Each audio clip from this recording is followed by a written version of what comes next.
Good evening. Welcome to another edition of EduTV. I'm your host, Greg Perkins, and today we have with us Mr. Gary Berrios.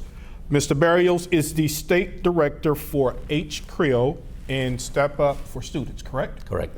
All right. So we're going to talk about HCREO and what that means. So that's the Hispanic Council for Reform in Educational Options. Correct. Thank you for having me, Greg. Thank you for joining us. So what I'm going to do, I'm going to be quiet now, let you tell us about HCREO. How did it get started? What's its mission? Correct. We are turning 15 years of existence here in the state of Florida. Hispanic CREO is the Council for the Reform of Educational Options, like you say. And we are the only nonprofit organization that is dedicated entirely into the mission of school choice. Okay. So we promote school choice in the state of Florida as well as other states in the nation. We have a small crew, small team based here in Florida, I'm in Orlando, but we attend a big population and a great need in the state of Florida. Okay. How do you guys get the word out to parents that such an organization exists that's advocating for kids? How do you get the word out to Well, we try to go into natural existing groups. Okay. And so you don't know that, but I've been a pastor and a minister here in the Orlando area. So I have a great relationship with many ministries and the faith community. So we go.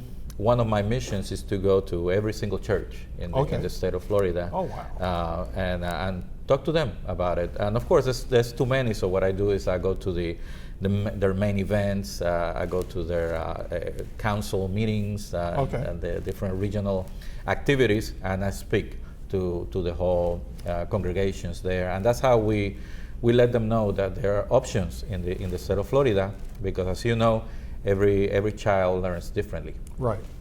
Now, options, when you say that about every kid learns differently, and you guys want parents to know that there are other options out there aside from the traditional large public high schools that Orange County has. So tell us about what are some of the options that are out there for Of course.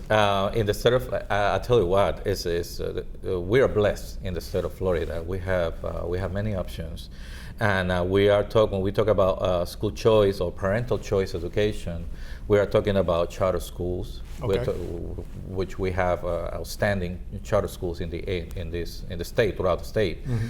We have magnet schools. We have magnet programs. We have a virtual school, which is a program that is growing a lot. Yep. Of course, you have homeschooling, and parents that decide to keep their children, educate their children. They have the capability and the ability and the desire to do that. And there is also the Florida Tax Credit Scholarship, which is a big one that I work very closely with. Tell us about the tax credit scholarships, because you and we're in education and we kind of know these things. But if we're a parent or just someone's watching the show now, what is a tax credit and how does it work? The Florida Tax Credit Scholarship is a program that started in 2001 and has been growing since then. It's a private entities donation-based scholarship, which means that private entities that have a debt with the with IRS or with the when it comes to taxes, companies, they can donate their money and receive a tax credit for. Wow! So instead of giving it to the government, they give it to you guys, but they get the credit for it, just as if they were paying their taxes. Correct. They get a dollar for dollar credit. Oh, wow! And they rather invest their money in education.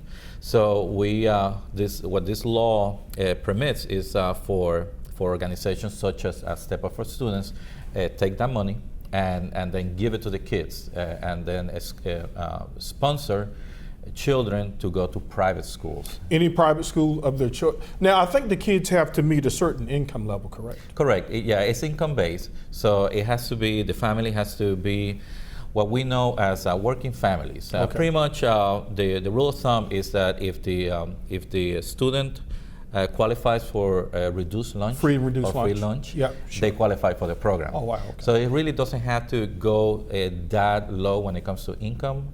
it can be a bit more. And there's a chart, of course, depending on how many dependents are in the family. But these working families that think that private education is best for their children can use this scholarship to the check comes in the name of the parents and the school that they pick, and they take that check and enroll their children in a private school of their choice. A lot of the parents in churches surprised when they find out that such options exist. They are. It's like some of them cannot believe it. Some of them say, "My goodness, really? And I've been living in Orlando for 10 years and I don't know." I mean, I didn't know 2-3 years ago, right, when I came on board. So it's to me, I call it like the best kept secret. Yeah. In the state of Florida. But you guys are doing a much better job of getting the word out now, right? We are yeah. We have a team that is doing this, and of course they have our organization as well that is doing it with the Hispanic population and the faith community as well. I know everywhere I go to all kinds of meetings in business meetings, meetings with government, political meetings, everywhere. Just to let them know that this thing exists. Correct. Yeah, correct. If they want that option for their child. Correct. That is absolutely awesome, and that's why we exist here on this show, to let people know that there are things out there that can help kids who don't function well or who don't prefer that traditional learning environment. I saw that now. Was HCREO a part of the thing? I think it was one of Martin Luther King's sons. And you guys had a big march up there? Correct. Okay. We just had on January 19th, we had the the biggest march. Yeah, I saw it. Yeah, a lot of people that has ever taken place in Florida. We had, I think that the last number was 10,600 and something,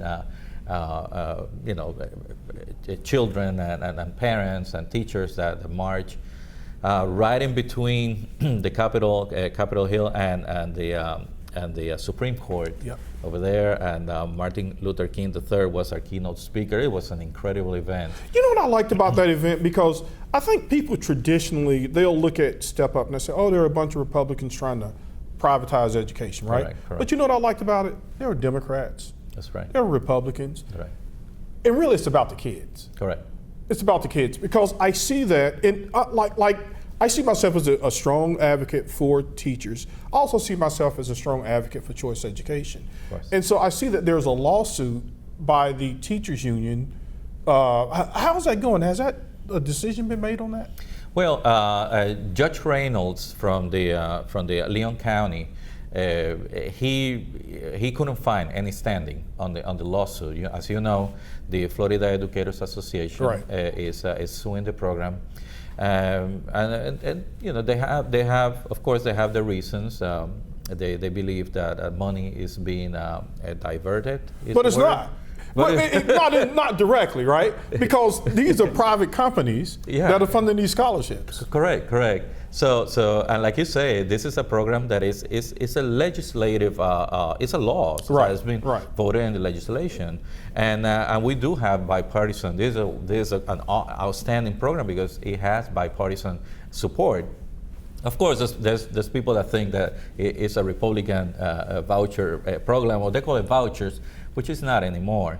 But right now, like I said, Judge Reynolds, he couldn't find any standing, so he threw it out. But unfortunately, it's like, I was talking to the Governor Rick Scott, and he said, well, the nature of the person that sues is going to continue suing. So they appeal. They went to the Court of Appeals to see, so they can see the case again. So it's going to go there, then from there it's going to go back to Reynolds. You know what? If the kid is having a positive experience from finding a school that works with them, I'm all for it. Especially when you guys are giving them assistance to lower income families that otherwise would not be able to afford some. You see, and there's many reasons why parents take rather take their children to a smaller school. There's some of the reasons are pretty powerful. I mean, you're talking about some children that are experiencing bullying for different reasons. Sometimes you have children that are English as a second language learners that are just adapting, that they just came from another country, which is a big crisis right now. Yeah, the numbers when it comes to Hispanic families moving to Central Florida and the state of Florida is unbelievable. Yeah. The amount of people that are coming from everywhere, from Puerto Rico, sure. from Central America and South America, and they come here. They come here to work hard and bring provide the children for the best education and opportunities. So some of these children, they have a rough time, and some of them cannot cope. Some others prefer a faith-based program, right. Any kind of denomination. So that's why this option is working. The numbers and the studies say that the children that go to these smaller schools, private school academies, they do well. They do good. The ratio of graduation grows, and it's a win-win situation. Yeah, I mean, whatever's good for the kids. And I was also surprised to see. I was on the website, the Hispanic portion, and you're saying that they are the most undereducated. Now, Yes. now what does that mean? Like they don't have college degrees? What is the most uneducated population? Well, you have to, the first set of numbers that are really alarming is the dropout ratio. The dropout ratio, for some reason, in the Hispanic community, in my community, is too high. As in some states, it's 50%. Oh, wow. Dropout. We're talking about 200,000 kids dropping out every year out of the public system. Have y'all done studies to kind of find out why that's happening? Well, language barriers is that one. makes sense. Yeah. Sometimes it's the zip code, the issue of the school that is assigned to the student, especially in for example, in South Florida. There's some areas that the families can only afford to live in a certain neighborhood, right. And the school that is assigned to that child is an F school, yeah, low performing school, a D school, right. C school. The pressure, the peer pressure, the bullying issue. It's a mix of situations that play, and the child just give up. And it's too easy to give up here in Florida, unfortunately. Why do you say that? Because the child can drop out at 16 years old, oh, yeah. and then they can go to McDonald's and work. Yeah, but you and I know that you can't make a living off of that. No, they can go to a low-paying job, right. And then they still live with their parents, so they think that they can make it. And there's nothing wrong. There's people that have make a career in a food industry, and they have grown to management. Right. And but if they know that, I don't have to just flip the burgers. That maybe there's a management training program. Correct. Yeah. And you and I know that some kids have had that instinct inside of them, and they will go for it. But some others will suffer a lot. So and the cycle of poverty will continue, and it's something that has to be done. So I think school choice is doing his part, and it's providing these parents that are worried for an option for the kids. And my goodness, I talk to parents all the time, and some of these parents from these kids, their stories are, there are success stories, but they're stories that really you say, my goodness, it's worth it to have this. Right. And I like organizations like yours, and we're running out of time here. So that's HCREO, and I want to thank you very much, sir, for coming on the show and sharing with the families and parents here in Florida. And I understand you guys are expanding too.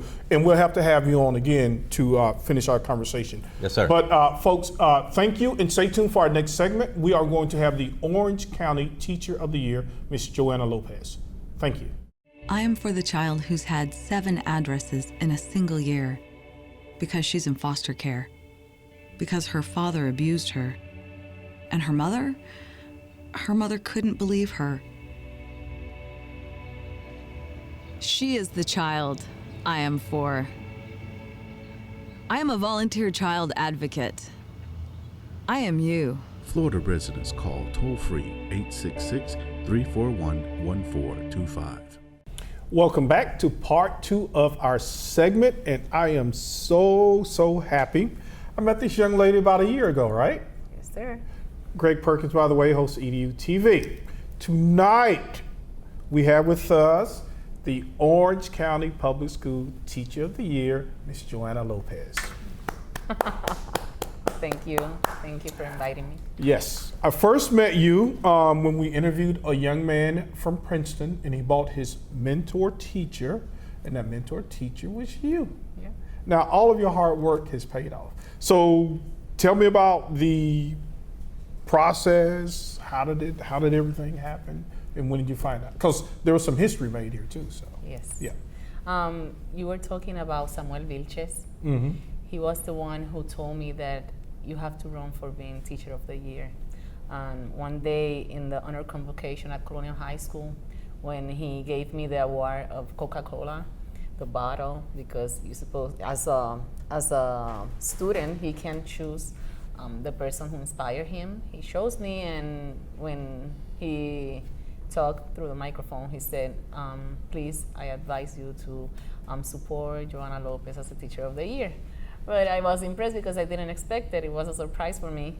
And then when he started at Princeton, he called me and said, do you do what I told you to do? You have to That is great. That's great. Yeah. Keep on going, trying to support me.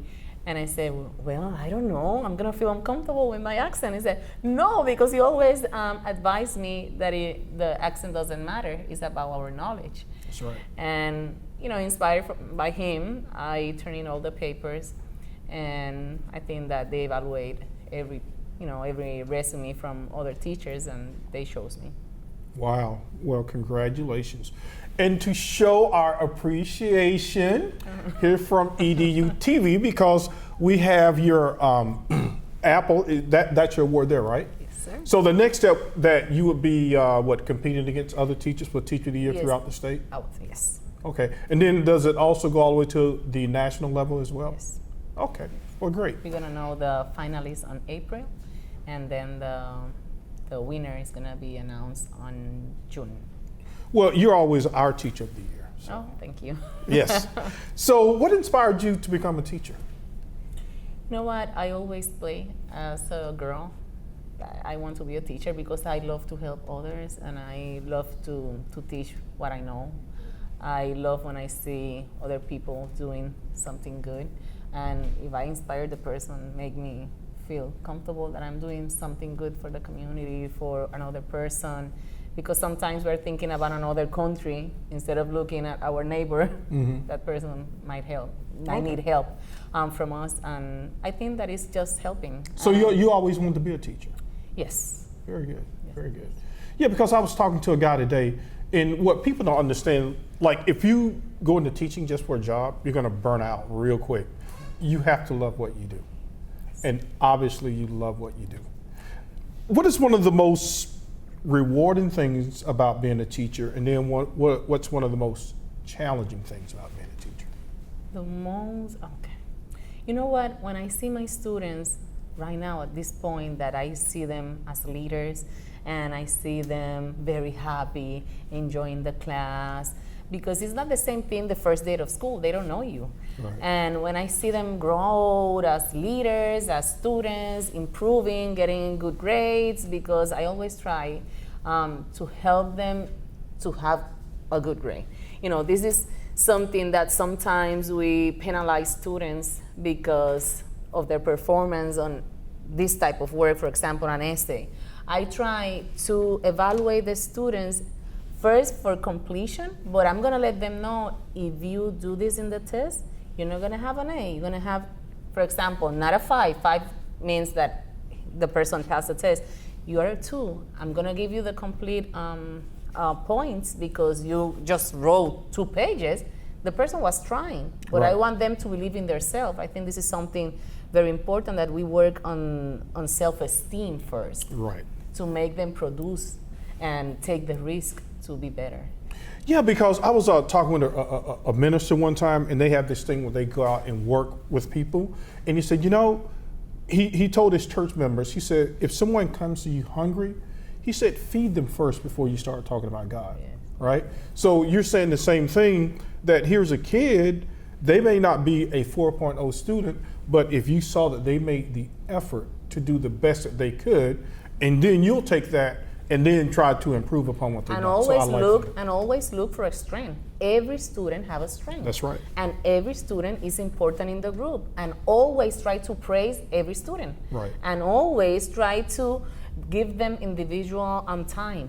How is everything? How do you feel today? Make them feel important because they are very important. Yeah, and because we want the kids to know they're more than just a test score.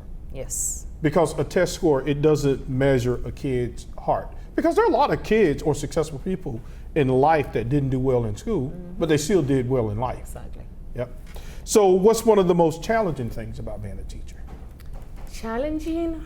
You know, sometimes when they start on the class is supposed to be in Spanish all the time, and they want to quit because they, at the first day, and they say, no, it's gonna be so hard, and try to help them to believe, no, you have to believe in yourself, I'm gonna give you maybe 1 week, 2 weeks, if you feel uncomfortable after 2 weeks, but you have to try before you leave. Please don't leave, in order to retain them. The first week is very challenging because they're not used to take classes in Spanish all the time. And those that AP classes, right? Yes, Yeah. and it's part of the curriculum to speak Spanish all the time. That's right. And for them, it's very, very challenging. But I try to use my body language and be very visual. So even though the kids, because at your school you have a high Hispanic population, correct? Yes. So even with some of them with Spanish being their native language, they still struggle with, because of the rigor of the advanced placement Of class? course, yes. Oh, wow. Because remember, they born in this country, most of them. Right. And their native language, maybe Spanish, but is the Spanish that you speak in the house is nothing about literature. The It's not about academic, culture. It's yeah. not about history. Yeah, I took Spanish in college, right? And I remember one day I walked out of class because the professor was doing what you were saying. He kept speaking to me in Spanish, and I wanted to talk in English. Oh my God. And I was like, this dude is picking on me. But I was supposed to be learning the Spanish. Yes, and so now that gave me a chance to understand how other people feel when you don't speak that language. Exactly. And then after I think like the last class, they gave us this book with Spanish literature. It was all in Spanish. I said, that's it, no more. No more. So tell us about some of the things that the extracurricular things you do, because a lot of times people don't know that like teachers are really, really super busy. So I know you coach volleyball, okay? Tell us about some of the other things that you do that goes beyond the class. For example, with the nonprofit organization Mi Familia Vota, we did the voting registration drive for 5 days. Okay. We registered in the school 545 students. Because they were 18. Yes. So they should be voting, right? Yes. And also, we went to cancer awareness. We helped in cancer awareness since 5 a.m. until everything was done. We always work at the school cleaning. We have also cleaning the streets. I think Primrose is the name of the street that they cleaned. Also, they help with folding the blankets for homeless and make everything clean. Also tutoring after school. When do you have time for yourself? Good question. I always my daughters, and I include my daughters in every activity that I do in the school. And my third child, that is Alondra, she's still at Colonial High School. She's a 15-year-old student, and because I do everything with my daughters too, it's easier for me because I always spend time with not only with the students but also with my daughters. Even the small one helped me with activities. Yeah. I met one of your daughters, and it was like talking to an adult, because you can always tell how good a parent is when you meet their kids. Yes. And when I was speaking with one of your daughters, I was very impressed, because even though she was in high school, she had this really professional demeanor, and she was very composed. I was like, what am I talking to, like a 30-year-old here? I am blessed with them. Yes. Because they always support me and always giving me ideas what young people like, because I want everything to be for them, not for me. It's just for the students, and they help me a lot. So next stop, Parent of the Year. Oh, no, I always want to be better in every day. We try our best. No, I've met your kids, and you have awesome kids. Now, speaking of that, Joanna, a lot of times I know, like teachers like yourself, you guys work hard, right? You work hard, you try to work with the kids. Do you get frustrated sometimes that no matter what you do in the classroom, that it's not reinforced at home by the parents, like the parents aren't playing their part? Isn't that kind of frustrating? You know what? This is something that I have been telling to every single person who interviewed me, that it's very important to have parent involvement. The kids want you to be there. You don't have to understand the language, because we have bilingual people that can help you to understand what is happening around you. Even in the school, one of the activities that I did this year with my students was a parent involvement activity called Familias Presentes, Estudiantes Excelentes. We use those words because they are very similar to the English. If you have a family present on that in the school, the students will be excellent, okay, because they feel the support. Right. And I enforce that, and when I talk with the parents, because we did many trainings in the media center, it was full. Oh, wow. I was very, very happy. But I told them that my mom only have a 6th grade, and she doesn't have a formal education, but she was always there supporting me. Right. Even the day of the Teacher of the Year event, she was there with me. Very She's good. 88. She doesn't understand. She didn't understand the language, but she knows what's happening because of the faces, the body language. When I speak from everybody, I read 2 sentences in Spanish to make her feel better and make her understand what I was saying, because I was so proud of her. Even she supported me just by cleaning houses. And I have to tell my students, because I know they can identify themselves with me. We are in a school that we have 80% free lunch, and we have 74% Hispanics. And I know that if we develop activities in their native language, we're gonna have more involvement. Right. I think that we achieved that this year, because after that we made a debate with 2 politicians, Tony Ortiz and Pete Clark. Okay. And it's not really a debate. It's only to make the students speak to those people and ask, what are you doing? Right. How can I vote? What is the history of voting? And everything was in Spanish. Okay, but Pete Clark only, when he speaks English, obviously, we have another people translating. Everything was really good, and we have more than 300 parents in the media center. Right, because one of the frustrating things in education, that a child may actually be very intelligent in their native language, but when they come here, and if you don't know English, you're like, the kid makes the kid feel dumb, but they're not dumb. Okay, so I think Miami does a lot of that, where they'll have like 1 book in English and 1 book in Spanish, and they try to congratulate them. My staff, I want you to know the wonderful staff here at EduTV. All right, we are a class act, so we're not gonna let that little apple outdo us. Look at all of the beautiful flowers and all of the colors. Aren't those pretty? Thank you. You're quite welcome. And when I saw that, I was so excited, because another friend, she sent me a video of you. Oh, they're telling me we have to go. Folks, I want to give another round of applause for my friend. And we were happy to not discover her on EduTV, but that's where we met. And I'm so proud of you, Joanna. Thank you. Keep Thank up you. the good work. Thank you. Thank you all for joining us for another edition of EduTV.